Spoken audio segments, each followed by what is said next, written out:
હથકડી અને બેડીઓમાં આવતા ગેરકાયદેસર ઇમિગ્રેશન કરાયું. 41 સેકન્ડના વિડીયોમાં જોઈએ કે ડિપોર્ટ કરવામાં આવતા લોકોને કેવી રીતે તૈયાર કરવામાં આવે છે. વિગતવાર વાત કરીએ આ વિડીયો દરમિયાન. નમસ્કાર, હું જાનવી બારોટ, બીબી ન્યૂઝ ગુજરાતમાં આપનું હાર્દિક સ્વાગત કરું છું. અમેરિકાના રાષ્ટ્રપતિ બન્યા બાદથી ડોનાલ્ડ ટ્રમ્પે ગેરકાયદેસર ઇમિગ્રેશનને લઈને કડક વલણ આપવામાં આવી હતી. ભારત સહિત ઘણા દેશના ગેરકાયદેસર ઇમિગ્રેશનને તેમના દેશોમાં મોકલવામાં આવ્યા હતા. ટ્રમ્પે અમેરિકામાં ગેરકાયદેસર રીતે રહેતા પ્રવાસીઓને ભારતીયોને 3 વિમાન ભારત મોકલ્યા હતા. હથકડીથી બાંધેલા આ ભારતીયોને ફોટો અને વિડીયો બાબતે પહેલા પણ હોબાળો થયો હતો. આ દરમિયાન વ્હાઇટ હાઉસે હથકડી પહેરેલા ગેરકાયદેસર ઇમિગ્રેશનનો નવો એક વિડીયો પોસ્ટ કર્યો છે. વ્હાઇટ હાઉસના ઓફિશિયલ પેજ પર પોસ્ટ કરાયેલો 41 સેકન્ડનો આ વિડીયો જુઓ.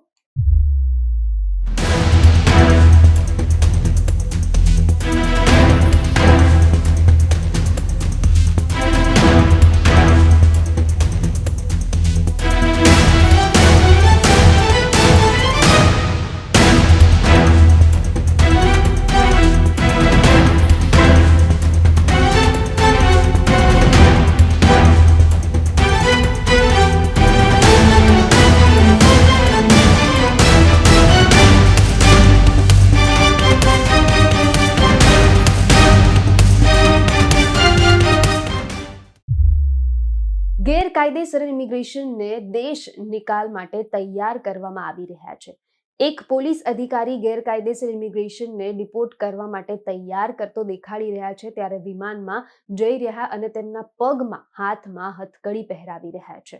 એરપોર્ટ ઉપર હથકડી અને સાંકળ બાંધીને લઈ જવામાં આવી રહ્યા છે. જો કે આ વિડીયોમાં જે વ્યક્તિઓને ડિપોર્ટ કરવામાં આવી રહ્યા છે તેમનો ચહેરો બતાવવામાં આવતો નથી, પરંતુ તેમના હાથ પગ બેડીઓથી બાંધેલા છે તે જોઈ શકાય છે. અને બીજા ક્લિપ્સમાં એમના પગથી હથકડી બાંધીને ચાલતા પણ દેખાઈ રહ્યા છે.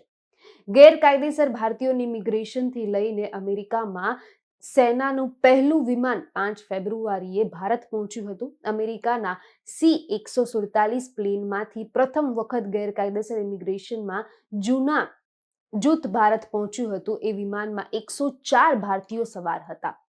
આ પ્લેન અમૃતસર એરપોર્ટ ઉપર લેન્ડ થયું હતું. વિમાનમાં કુલ 104 ભારતીયો હતા, જેમાંથી 79 પુરુષ અને 25 મહિલાઓ હતા.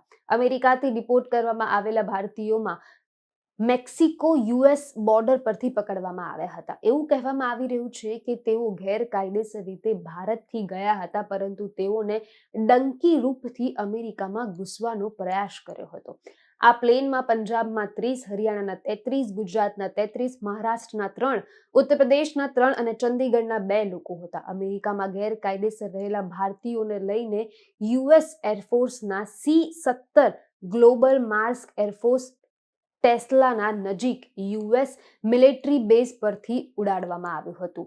ગયા અઠવાડિયે ગુલમર્ગના એક અહેવાલમાં તેમણે કહ્યું હતું કે અમેરિકાના માત્ર આટલા જ નહીં, પણ લગભગ ભારતના 18,000 ભારતીયોની ઓળખ કરવામાં આવી છે.